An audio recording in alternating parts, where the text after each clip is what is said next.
kampus, yaitu Fakultas Ekonomi dan Bisnis.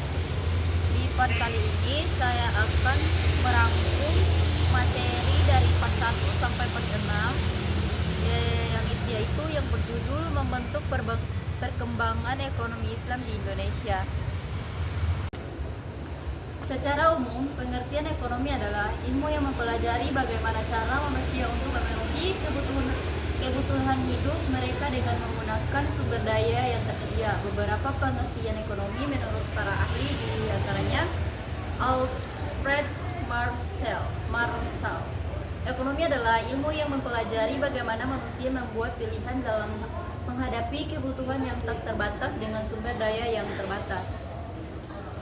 Yang kedua, Paul Samuelson. Ekonomi adalah cara-cara yang dilakukan manusia dan kelompoknya untuk memanfaatkan sumber-sumber terbatas dalam memperoleh berbagai komoditi dan mendistribusikannya untuk konsumsi untuk konsumsi masyarakat. Adapun prinsip-prinsip ekonomi yaitu: 1. Prinsip kesempatan. Prinsip ini menyatakan bahwa karena sumber daya terbatas, setiap keputusan ekonomi memiliki biaya kesempatan. Yang kedua, prinsip permintaan dan penawaran. Prinsip ini menyatakan bahwa harga suatu barang atau jasa ditentukan oleh keseimbangan antara permintaan, demand, dan penawaran atau supply. Ketika permintaan lebih besar dari penawaran, harga cenderung naik dan sebaliknya. Yang ketiga, prinsip biaya margin. Prinsip ini berkaitan dengan pertimbangan tambahan yang diperlukan untuk mengambil keputusan tambahan. Ketika biaya tambahan atau biaya margin suatu tindakan lebih besar dari manfaat tambahan yang diperoleh, maka tindakan itu biasanya tidak diambil. Yang keempat, prinsip pemerintah. Prinsip ini berfokus pada peran pemerintah dalam ekonomi. Pemerintahan dapat terlibat dalam mengatur ekonomi melalui kebijakan fiskal atau pajak dan pengeluaran, kebijakan moneter atau pengaturan suku bunga dan suplai uang, dan regulasi untuk mengatasi pasar yang tidak efisien atau masalah sosial. Yang kelima, prinsip perubahan. Ekonomi selalu berubah seiring waktu karena teknologi baru, perubahan demografi, perubahan selera konsumen, dan faktor-faktor lainnya. Pemahaman bahwa ekonomi adalah dimensi dinamis adalah prinsip penting. Beberapa masalah ekonomi di Indonesia antara lain rendahnya pertumbuhan ekonomi. Rendahnya pertumbuhan ekonomi adalah kondisi ketika perekonomian suatu negara tidak mengalami perkembangan yang signifikan dari periode ke periode berikutnya. Faktor diantaranya: yang pertama, rendahnya produktivitas, kedua, rendahnya investasi, yang ketiga, ekspor yang didominasi produk primer, yang keempat, minimnya industri manufaktur. Yang keenam, besarnya pekerjaan sektor informal. Yang ketujuh, minimnya jumlah wirausaha. Yang kedelapan, terbatasnya instrumen sektor keuangan dan pasar modal. Yang kesembilan, rendahnya kualitas pekerjaan Indonesia. Yang kesepuluh, ketidakstabilan politik dan politik dan keamanan. Perbankan syariah adalah sistem perbankan yang beroperasi berdasarkan prinsip syariah Islam. Sistem ini menawarkan alternatif bagi mereka yang ingin bertransaksi keuangan sesuai dengan nilai-nilai Islam, khususnya menghindari praktik riba atau bunga. Perbankan syariah yang didasarkan pada prinsip-prinsip Islam bertujuan untuk menciptakan sistem keuangan yang selaras dengan nilai-nilai etika dan moral. Prinsip-prinsip utama yang memadu perbankan syariah meliputi riba atau bunga, melarang pengenaan atau penerimaan bunga menggantikannya dengan mekanisme bagi hasil dan pembagian risiko. Gahar, Garar saja. Hah? Garar. Garar atau ketidakpastian, menghindari transaksi yang melibatkan ketidakpastian yang berlebihan, menekankan kontrak yang jelas dan transparansi. Yang selanjutnya maisir atau judi menghapus transaksi yang didasarkan pada peluang atau spekulasi murni, mendorong investasi yang bertanggung jawab dan manajemen risiko. Selanjutnya keadilan memastikan perlakuan yang adil bagi semua pihak yang terlibat dalam transaksi keuangan, mempromosikan tanggung jawab sosial dan perilaku etis. Prinsip-prinsip ini melampaui perbankan tradisional dan memengaruhi cara transaksi keuangan dilakukan di pasar. Penerapan prinsip perbankan syariah di pasar, penerapan prinsip-prinsip perbankan syariah dan dalam pasar dapat diamati dalam berbagai aspek. Yang pertama, pembiayaan dan investasi. Mudharabah atau bagi hasil, kemitraan di mana suatu pihak investor menyediakan modal sementara pihak lain atau pengusaha mengelola bisnis. Keuntungan dibagi sesuai dengan rasio yang disepakati sebelumnya. Model ini dapat diterapkan dalam pengaturan pasar di mana pengusaha membutuhkan modal untuk membeli barang atau memperluas bisnis mereka. Yang di mana semua mitra menyumbangkan modal dan berbagai keuntungan dan kerugian dari usaha patungan.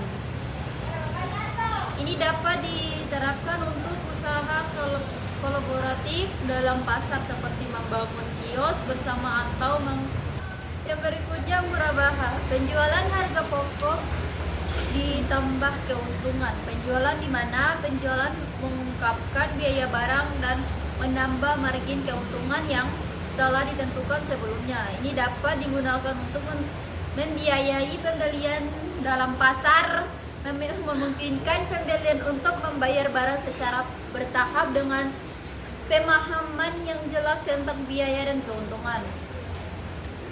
Yang kedua, transaksi dan perdagangan. Salam atau penjualan maju, kontrak di mana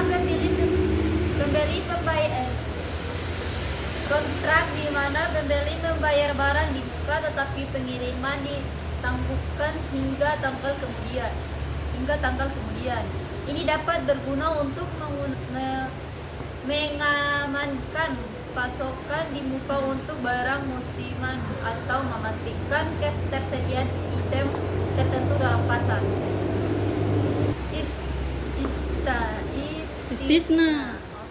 Istisna atau kontrak untuk pembuatan. Kontrak di mana pembelian Ya, dia tak goyang ulang. Kontrak tadi tuh. Istisna atau kontrak untuk pembelian. Pembuatan. Kontrak di mana pembelian membayar produk yang akan diproduksi dengan penjualan bertanggung jawab atas proses produksi. Ini dapat diterapkan di pasar di mana pengrajin atau perajin memproduksi barang atas pesanan. Selanjutnya ijarah atau sewa. Kontrak di mana pemilik aset, misalnya kios atau peralatan, menyewakannya kepada pihak lain untuk jangka waktu tertentu.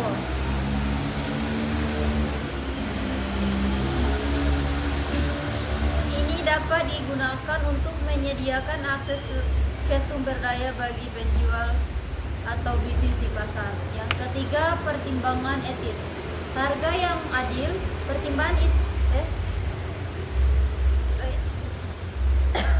prinsip harga yang adil. Prinsip Islam menekankan harga yang adil dan mencegah penipuan harga atau manipulasi. Ini berlaku untuk transaksi pasar di mana penjual diharapkan menawarkan barang dengan harga yang wajar. Yang berikutnya transparansi dan kejujuran. Yang berikutnya transparansi dan kejujuran. Transparansi dalam transaksi sangat penting dengan mengungkapkan yang jelas tentang kualitas produk asal dan potensi risiko.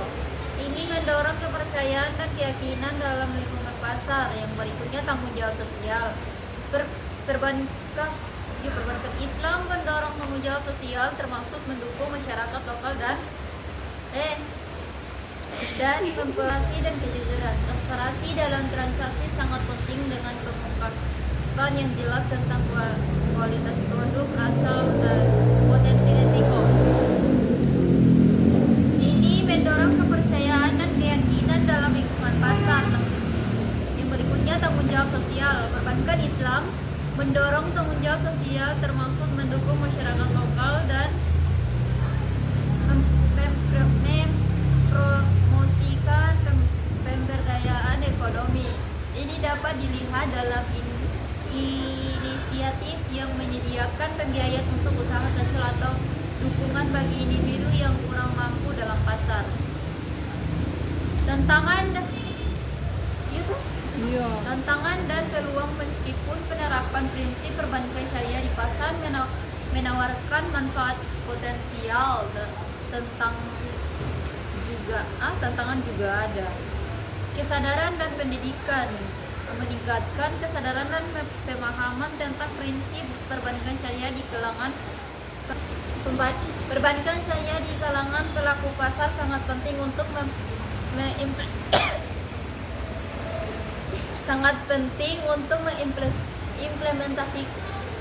implementasi yang sukses. Infrastruktur dan dukungan regulasi. Mengembangkan infrastruktur dan kerangka kerja regulasi yang tepat yang mendukung praktik perbankan syariah dalam pasar sangat penting. Yang berikutnya kolaborasi dan kemitraan. Membangun kemitraan yang kuat antar lembaga keuangan Islam, pemangku kepentingan pasar dan badan pengatur sangat penting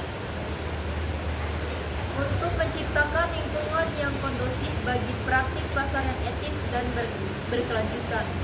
Dapat kesimpulan, industri pendukung lainnya termasuk lembaga pendidikan yang menawarkan program studi tentang perbankan syariah, serta organisasi profesi yang mengembangkan standar dan kode etik bagi praktisi di bidang ini. Semua elemen ini bekerja sama untuk menciptakan ekosistem yang mendukung pertumbuhan dan perkembangan perbankan syariah di Indonesia, sehingga dapat memenuhi kebutuhan masyarakat yang menginginkan layanan keuangan yang sesuai dengan nilai agama. Selain itu, lembaga riset dan think tank juga berperan dalam memberikan analisis dan rekomendasi kebijakan dapat mendukung pengembangan perbankan syariah. Mereka melakukan penelitian tentang tren pasar, perilaku konsumen, dan inovasi produk yang dapat meningkatkan daya saing bank syariah. Pemerintah juga memiliki peran penting dalam menciptakan regulasi yang mendukung pertumbuhan perbankan syariah, termasuk insentif bagi bank syariah dan lembaga keuangan lainnya untuk berinovasi dan memperluas jangkauan layanan mereka. Kerjasama antara sektor publik dan swasta dalam bentuk seminar, workshop, dan program pelatihan juga membantu meningkatkan pemahaman dan keterampilan para profesional di bidang perbankan syariah. Dengan adanya kolaborasi antara lembaga ini, diharapkan perbankan syariah di Indonesia dapat tumbuh secara berkelanjutan dan memberikan kontribusi yang signifikan terhadap perekonomian nasional, serta memenuhi kebutuhan masyarakat yang semakin beragam dalam hal layanan keuangan yang sesuai dengan prinsip syariah. Selain itu, penting untuk mencatat bahwa teknologi informasi juga memainkan peran krusial dalam pengembangan perbankan syariah. Dengan kemajuan teknologi, dan bank syariah dapat menawarkan layanan digital yang lebih efisien dan mudah diakses oleh masyarakat. Penggunaan aplikasi mobile banking dan platform online memungkinkan nasabah untuk melakukan transaksi dengan lebih cepat dan aman, serta meningkatkan inklusi keuangan di kalangan masyarakat yang sebelumnya tidak terlayani.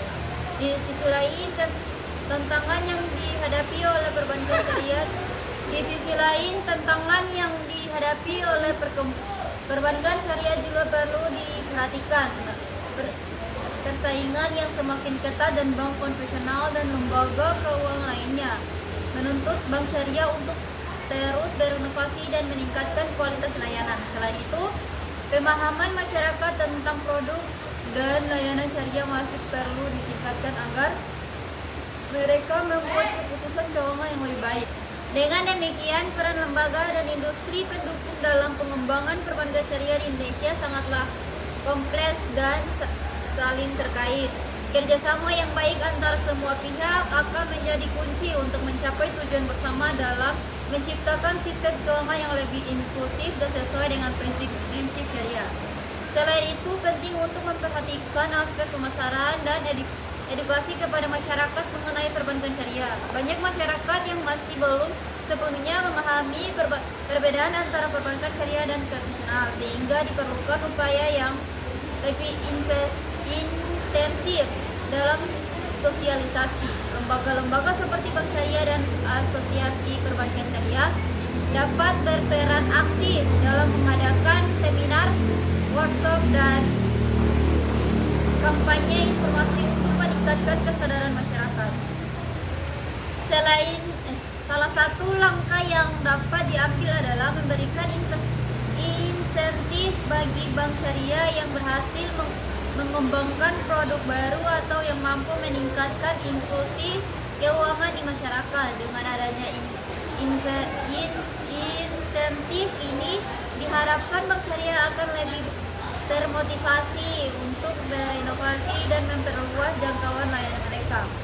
Di samping itu, penguatan kapasitas sumber daya manusia di sektor perbankan syariah juga menjadi hal yang krusial. Hal yang krusial. Pelatihan dan pengembangan profesional bagi karyawan bank syariah harus dilakukan secara berkelanjutan agar mereka memiliki pengetahuan dan keterampilan yang memadai dalam menjalankan operasional bank syariah.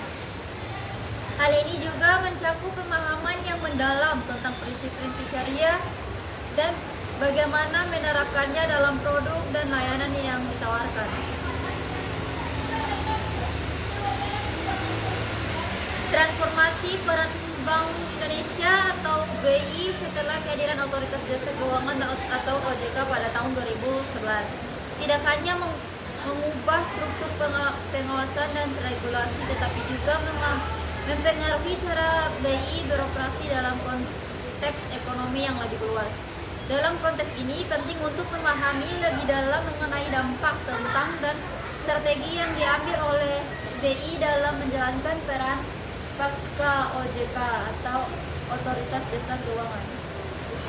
Salah satu aspek penting dari transformasi ini adalah perkembangan pada kebijakan moneter yang lebih responsif dan adaptif. Dengan berkurangnya tanggung jawab pengawasan perbankan, Bank Indonesia dapat lebih fokus pada analisis mikroekonomi dan pengembangan kebijakan yang mendukung pertumbuhan ekonomi. Bank Indonesia kini memiliki lebih banyak ruang untuk melakukan penelitian dan analisis yang mendalam mengenai kondisi ekonomi domestik dan global, yang memungkinkan pengambilan keputusan yang lebih tepat waktu dan berbasis data. Dalam hal pengelolaan inflasi, Bank Indonesia telah mengadopsi pendekatan yang lebih proaktif dengan menggunakan instrumen kebijakan moneter seperti suku bunga acuan atau BI rate, bunga acuan, dan operasi pasar terbuka. Bank Indonesia dapat mengendalikan inflasi dan menjaga daya beli masyarakat. Kebijakan ini sangat penting terutama dalam tantangan inflasi yang dapat dipicu oleh faktor eksternal seperti fluktuasi harga komoditas global dan perubahan nilai tukar.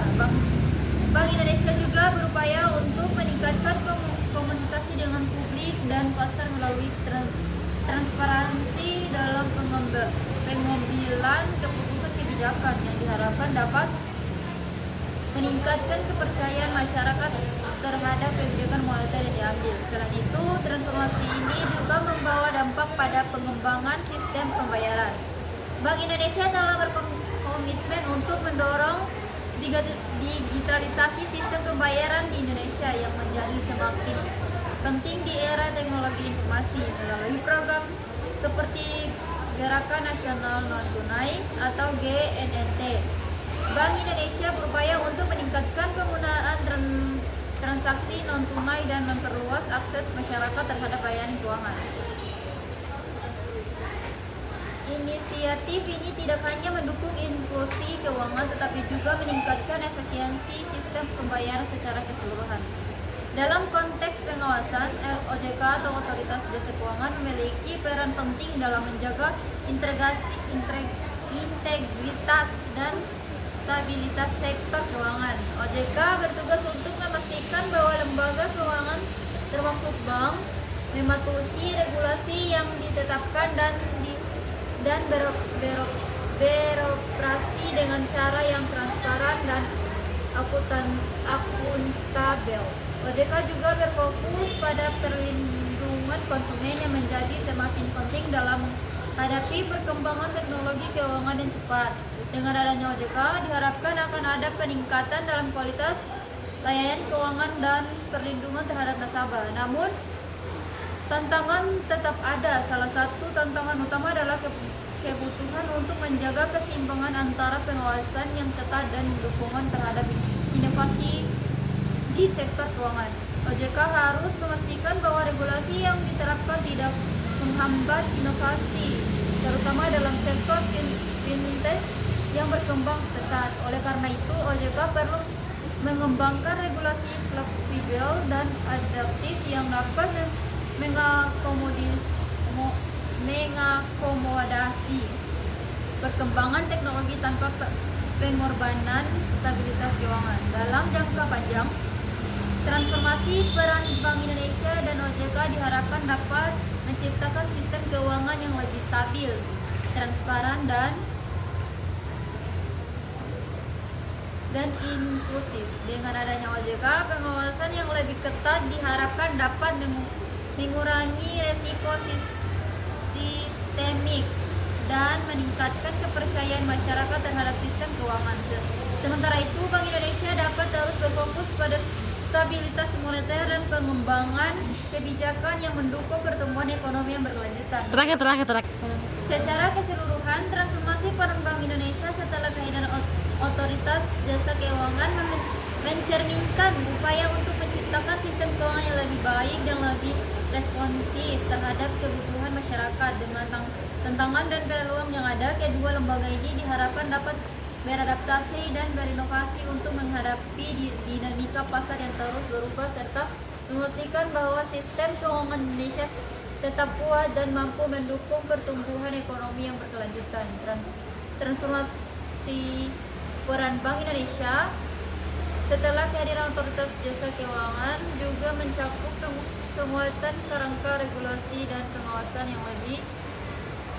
Indonesia kini berfokus pada pengembangan kebijakan yang mendukung stabilitas sistem keuangan secara keseluruhan, termasuk pengawasan terhadap lembaga keuangan bank dan pasar modal. Dengan adanya OJK dan Bank Indonesia dapat lebih mendalami analisis risiko sistemik yang dapat mempengaruhi stabilitas keuangan serta merumuskan kebijakan yang lebih terintegrasi. Sekian paparan materi dari saya. Jangan lupa like, comment, and subscribe. Sampai jumpa. Bye-bye.